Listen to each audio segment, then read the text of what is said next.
Hello, everyone, and welcome back to my channel. I'm Richelle, the Real Life Carnivore. I am a wife, a mother to a beautiful, healthy baby boy, thanks to the carnivore diet. I am a Christian, and I am here to spread the message of carnivore, the benefits that I have experienced, that others have experienced, and just invite you to follow along. You don't have to do the carnivore diet, you don't have to try it, but if you've ever been curious, this is a great place for you to start. Today, I'm going to be covering 6 reasons why fat is your friend. And I'm not just talking about any fat. I'm talking about saturated animal fat, the fat that comes on the meat, the fat that comes in butter, the fat that comes in tallow, the animal fats. That's what I'm here to talk to you about.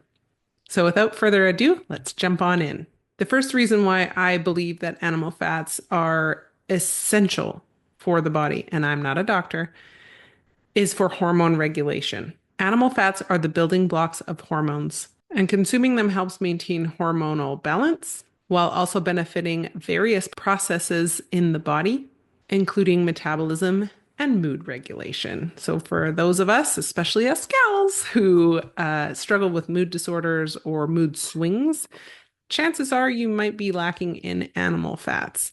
There's a reason why they're so helpful with mood, and we will be getting to that. The second reason why saturated animal fats are your friend is because they are highly anti-inflammatory. They don't contain histamine. They are just a food that your body can recognize and easily break down and turn it into fuel. This is something that is really helpful for people who are on a weight loss journey, for people who need to overcome infertility, for people with mental and mood disorders, for people with nervous system dysregulation, for people with digestive issues. There are so many reasons why animal fats are great for you.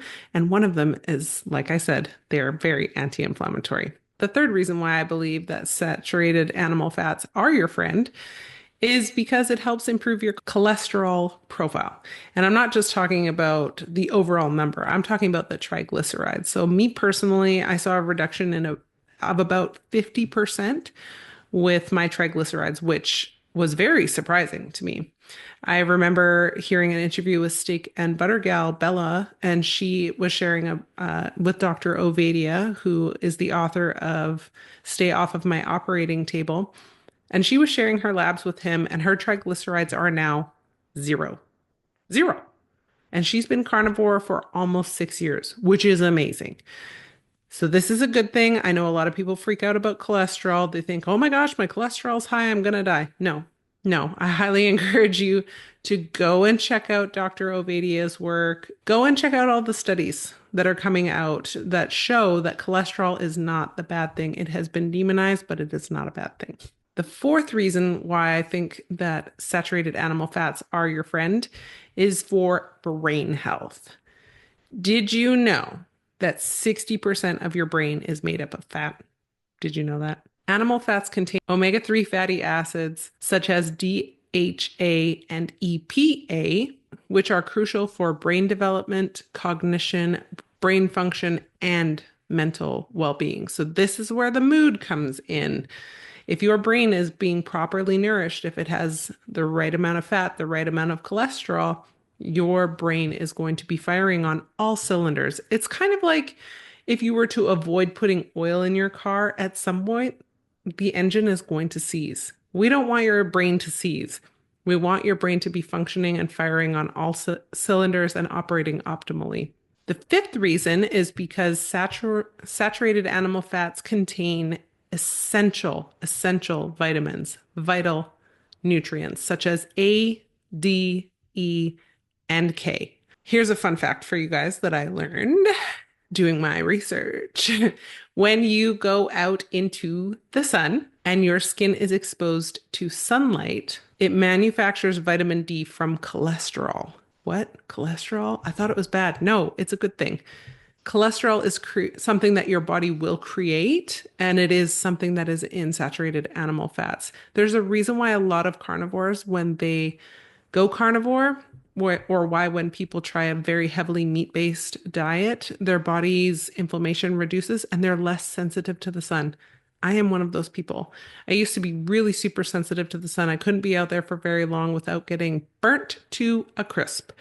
And now I can tolerate it much better. And I'm so grateful for that. And it's because my body's actually able to process the sunlight and actually do things with the cholesterol and with the vitamins that I am now consuming. The last point for why I believe that fat is your friend is satiety and flavor.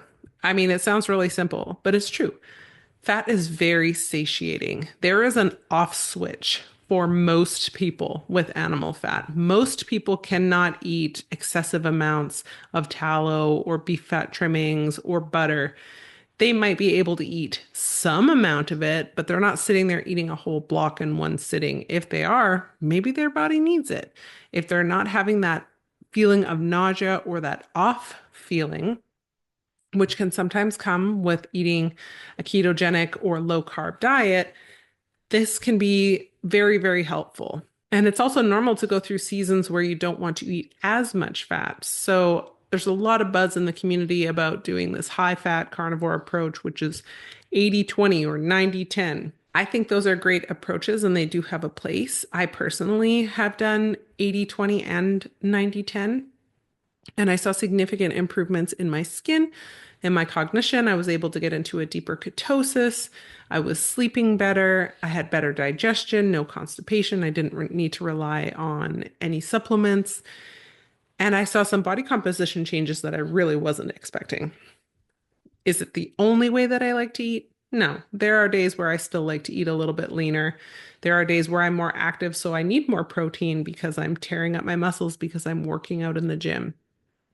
It's very nuanced, and I don't recommend people get too far out into the weeds about that. If you're looking for a general guideline of what 80-20 looks like, or 70-30, or 90-10, I will be doing a high-level overview video breaking down macros and how to calculate your own macros and some apps that are really helpful for calculating and tracking macros. There's a recent app that I have been introduced to called Calor AI, which is really, really cool. It is the easiest tracking app I have ever used in my entire life. In regards to the tracking app that I'm talking about, Calor AI, I'm really excited for you guys to check this out. I am going to be dropping a link below in the description box where you can get 1 month free. The creators of this app would love your feedback about it, and I would also love your feedback about it. I think it's super easy. You use it via WhatsApp. You basically just send a voice note or you text what you're eating, and it doesn't have to be exact, it can be approximate, and the AI will generate a rough value for how many macros you are eating. So how many grams of protein, how many grams of fat, how many grams of carbs, which is super cool. I was so pumped to try this out, you guys, and I'm loving this app. So definitely check the referral link below to get your 1 month free subscription. Thank you guys so much for tuning into this short video. I hope that you have found some value in it. I would love to hear where you guys are visiting from. So if you want to drop me a comment below, let me know what the most helpful part of this episode was, how I can best support you going forward, and if you have any questions. Like I mentioned, I will be making a macro video just to help you guys further break down macros, to better understand macros, and to help you be able to calculate maybe what your macros should be. I don't think there's a one size fits all approach. It's not 80-20 for everyone, 60-40 for everybody else. It's very bio individual. If you're a woman and you have a cycle, your needs are going to change depending on where you're at in your cycle. If you're breastfeeding, if you're pregnant, if you're exercising, there are so many different variables. I want to thank you guys again for joining me. This is Richelle, the Real Life Carnivore, signing out. Bye for now. Oh, and if you haven't done so already, please like and subscribe. Love you guys. Bye.